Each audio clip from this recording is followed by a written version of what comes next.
Hello नमस्कार, स्वागत है आप सभी का अपने यूट्यूब चैनल बीपीएससी एक्सपर्ट पे। और मैं हूं आपके साथ शुभम कुमार।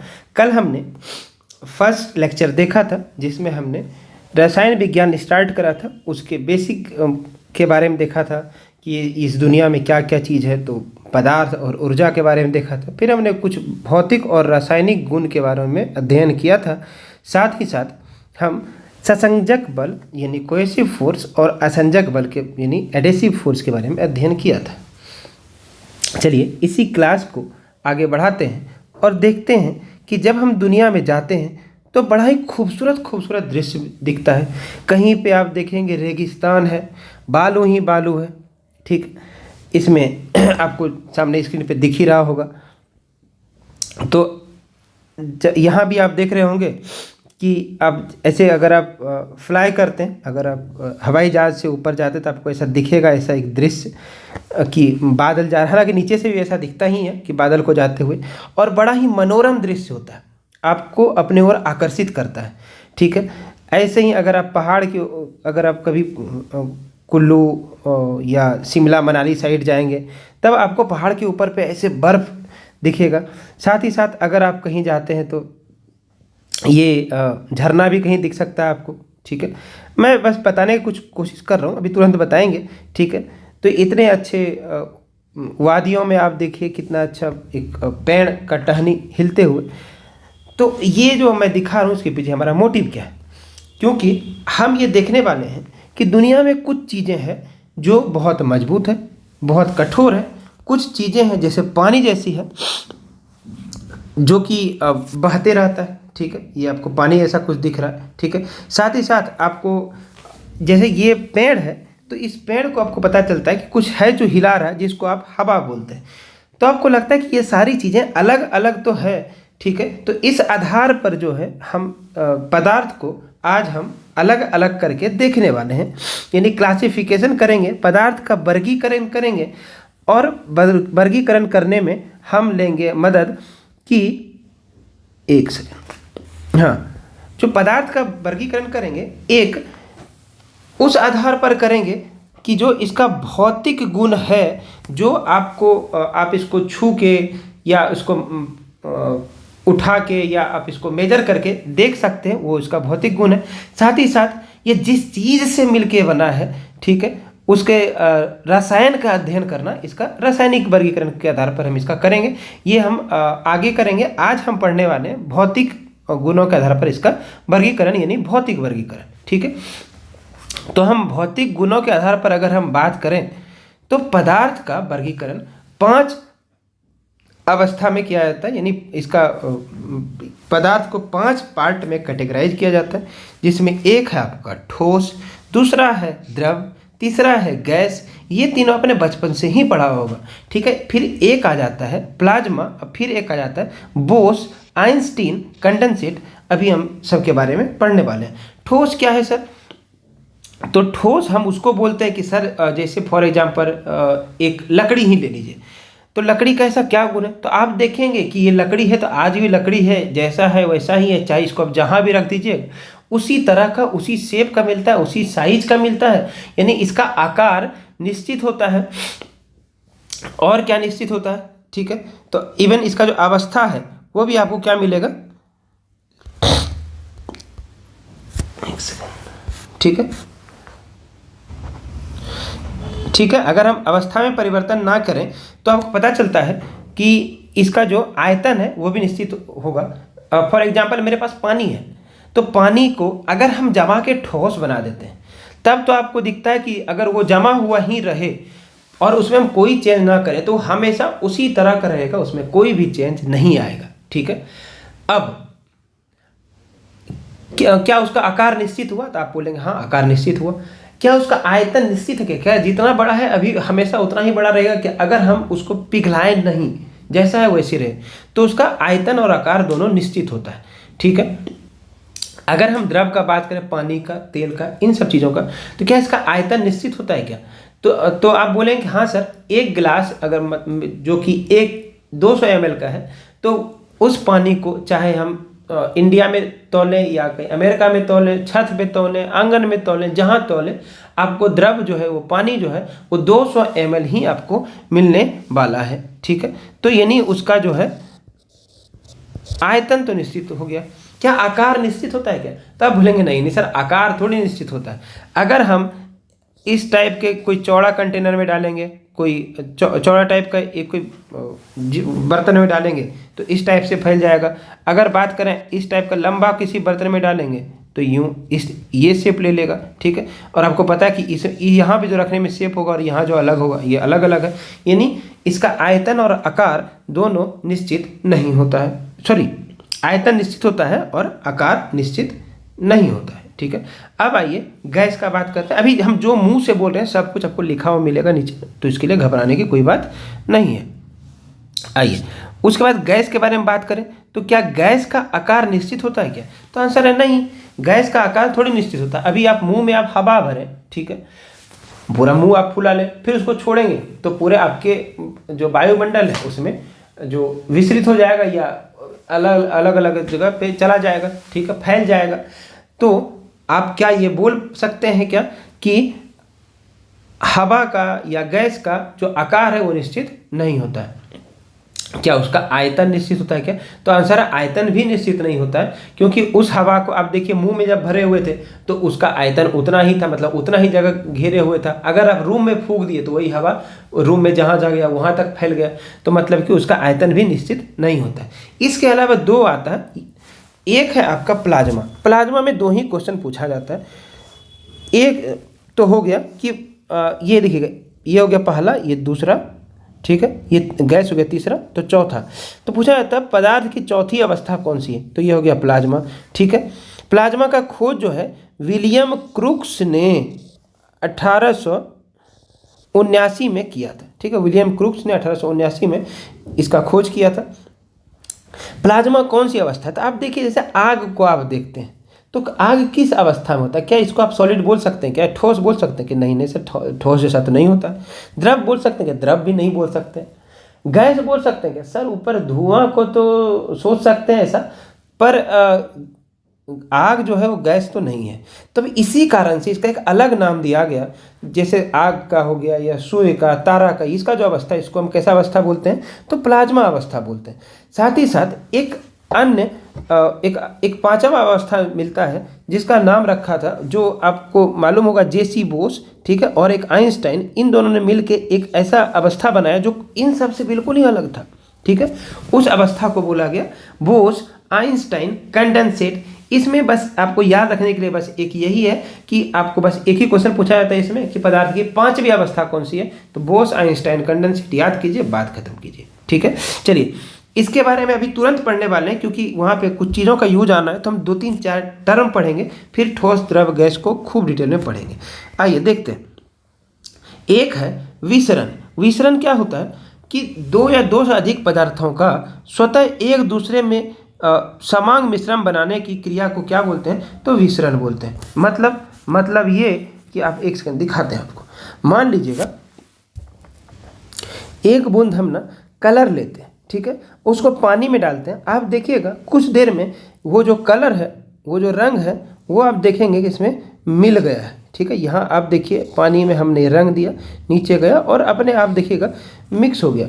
तो ये जो है दो अलग अलग पदार्थ को जब हम आपस में लाते हैं तो अगर वो आपस में मिल जाता है, आपस में एक समांग मिश्रण बना लेता है, तो उसको हम क्या बोलते हैं? इसी प्रोसेस को हम क्या बोलते हैं? तो विसरण बोलते हैं। ठीक है, उम्मीद है आपको समझ आया होगा। ठीक है, तो क्योंकि अभी तुरंत इसका यूज लेने वाले हैं, तो आप बताइएगा कि अगर हम दो ठोस पदार्थ को मिलाएं, मान लीजिए बालू को और चीनी को, ठीक है, तो ये जितने अच्छे से मिलेगा, और अगर हम ये दो लिक्विड को मिलाएं, मान लीजिए कि एक पानी ले लेते हैं, दूसरा आपका कोई जो उसमें कुछ, अभी जैसे आप एक लिक्विड स्टेज में जैसे नील को मिला दीजिए, ठीक है, तो वो उतने अच्छे से मिलेगा, या एक गैस को दूसरे गैस में मिला के देखेंगे तो वो अच्छे से मिलेगा? तो आंसर है गैस गैस में अच्छे से मिलेगा।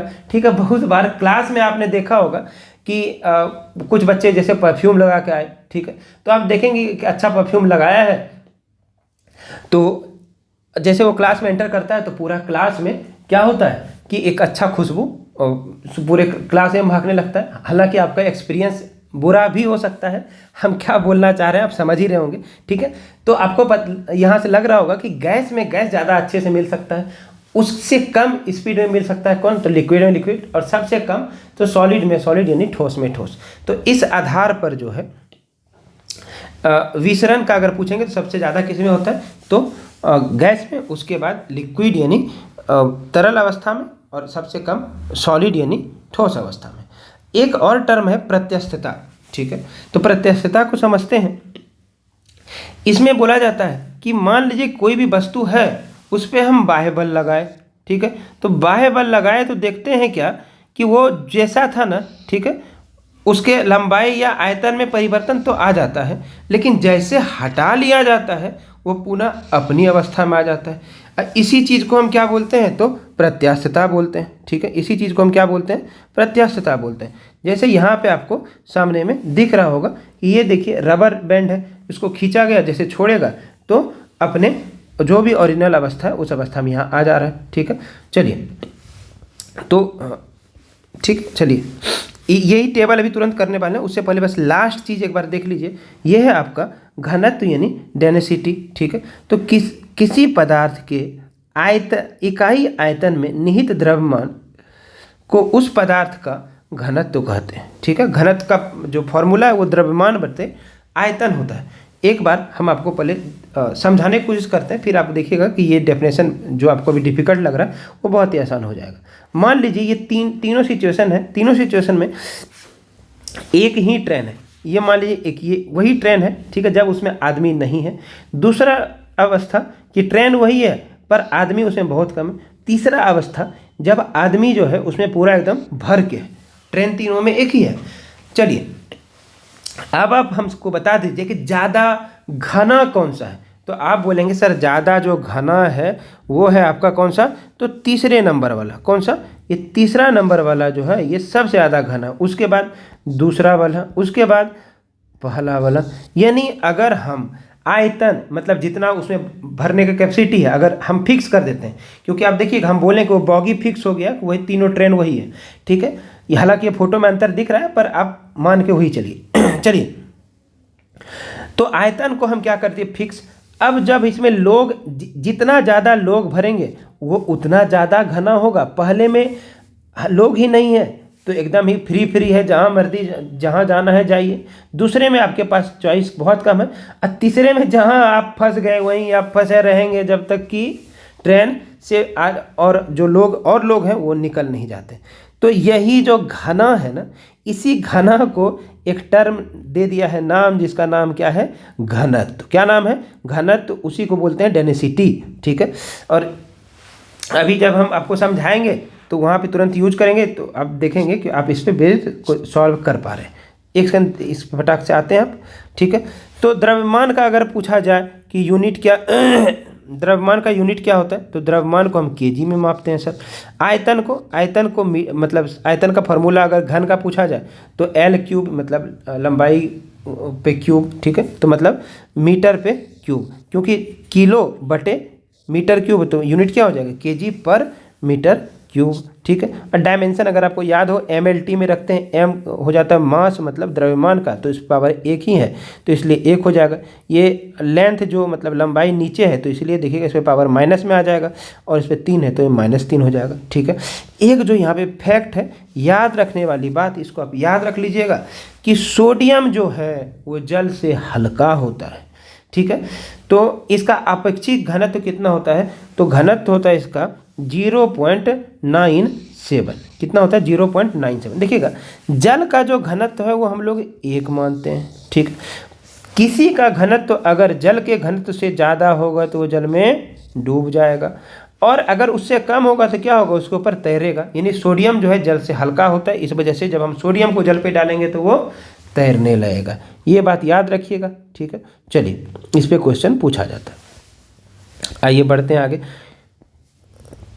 और ये हम लोग टेबल अब भरेंगे, अभी तक जितना चीज़ समझे हैं उसी के आधार पे भरेंगे। बताइएगा, ठोस का आयतन, तो सर आयतन जो है ठोस का निश्चित होता है। एग्जाम्पल के लिए कलम लीजिए, तो कलम का आयतन क्या है, तो निश्चित है, निश्चित है। ठीक, एक सेकंड रुकिएगा, थोड़ा इसको हमको एडजस्ट कर लेने दीजिए। ठीक है, हाँ। द्रव्य का क्या सर, 1 लीटर दूध तो हमेशा 1 लीटर ही होता है, तो ये भी क्या हो गया, निश्चित ही हो गया। ठीक है, अच्छे से इसको देखिए, इस पर क्वेश्चन आता है, इसीलिए हम आपको बता रहे हैं। गैस जो है इसका आयतन, तो सर इसका कोई अता पता नहीं, सर मुंह में भरे हैं, जितना जगह ले रहा है रूम में छोड़ दे तो पूरे रूम में फैल जाए, अब रूम में जहाँ तहाँ भी फैल सकता, कोई अता पता नहीं, तो क्या होगा, अनिश्चित हो गया, अनिश्चित हो गया।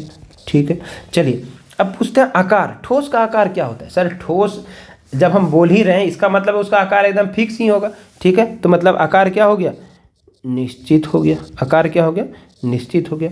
द्रव का क्या होता है आकार, द्रव का सर कोई आकार नहीं होता है, जिस भी कंटेनर में, जिस भी बर्तन में डालेंगे उस द्रव को, उसी का वो रूप ले लेता है। इसीलिए हम क्या बोल देंगे कि द्रव का जो आकार है वो निश्चित नहीं होता है। ऐसे ही गैस का तो खैर और अता पता नहीं है, तो ये भी क्या हो जाएगा, अनिश्चित हो जाएगा। ठीक है, अनिश्चित हो जाएगा। चलिए घनत्व, तो अभी घना, तो सबसे ज़्यादा घना कौन, तो सर सबसे ज़्यादा घना, यहाँ देखिएगा, यहाँ से हम ना 1 नंबर 2 नंबर 3 नंबर लिखना शुरू करेंगे। इसका वजह ये है कि आप अच्छे से समझ पाएंगे कि जैसे क्लास में कोई फर्स्ट किया, सेकंड किया, थर्ड किया, तब को समझ में आता है ना 1 नंबर सबसे ज़्यादा, तो उसी तरह से घनत्व जो सबसे ज़्यादा किसका होगा, सबसे घना कौन, तो सर जो सॉलिड जो भी होगा, मान लीजिए कि हम ले लेते हैं पानी का ही एग्जाम्पल लेते हैं।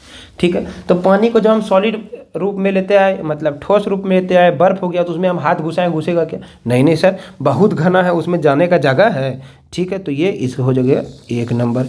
द्रव का बोले अगर पानी के अवस्था में आ गया तो उसके बीच में अगर हम हाथ डालेंगे तो आपको पता चलता है कि है, पर जो है उसमें मेरा हाथ आराम से घुस जा रहा है, तो ये 2 नंबर। और अगर उसी को हम भाप बना दिए, मतलब गैस रूप में बना के उड़ा दिए, तो आप देखिएगा और वो दूर दूर हो जाता है, एकदम कम घना हो जाता है, तो ये क्या हो गया, ये 3 नंबर हो जाएगा। अब है गतिज ऊर्जा, इतना इसको डेप्थ में इतना ज़्यादा नहीं सोचना है, बड़ा सिंपल बात है। बताइएगा कि दुनिया में जितना भी चीज़ है वो किस चीज़ से बना है, अणु से बना है। अणु परमाणु का आपके बारे में सुने होंगे, तो उसका जो परमाणु है, बताइएगा किसका, ठोस द्रव्य या गैस में किसका जो अणु है या परमाणु है वो गति की अवस्था में रहता है। तो आप कहेंगे सर सबसे ज़्यादा हिलता जुलता तो हवा वाला रहता है। ठीक है, वो कहीं भी मर्जी रुकता ही नहीं है, जहाँ तहाँ जाते रहता है। तो इसमें फर्स्ट कौन कर गया, तो गैस 1 नंबर। उसके बाद कौन, तो सर तो उसके बाद तो द्रव ही होगा। ठीक है, द्रव में कोई एक, उसके बाद सबसे कम किसका हो जाएगा, तो ठोस का हो जाएगा। ठीक है, अब देखिए अंतराण्विक बल, कल के क्लास में हम बात भी किए थे, एक बार फिर से बोलते हैं। देखिएगा जितना भी वस्तु है ना वो अणु का से मिलके बना है। ठीक है, और वो अणु आपस में एक दूसरे को पकड़े हुए जो रहता है, इसी वजह से आप देखिएगा उसके बीच का जितना बल होगा, उसी बल के आधार पर अगर आप खींचेंगे, अगर बल कम होगा तो क्या होगा, टूट जाएगा, फट जाएगा, और नहीं होगा, ज़्यादा होगा तो आप देखेंगे कि जो जिस चीज़ को आप खींच रहे हैं उसको नहीं खींच पा रहे, मतलब उसका बल ज़्यादा। एग्जाम्पल के लिए मान लीजिए क्या बोले आपको, एक ना आप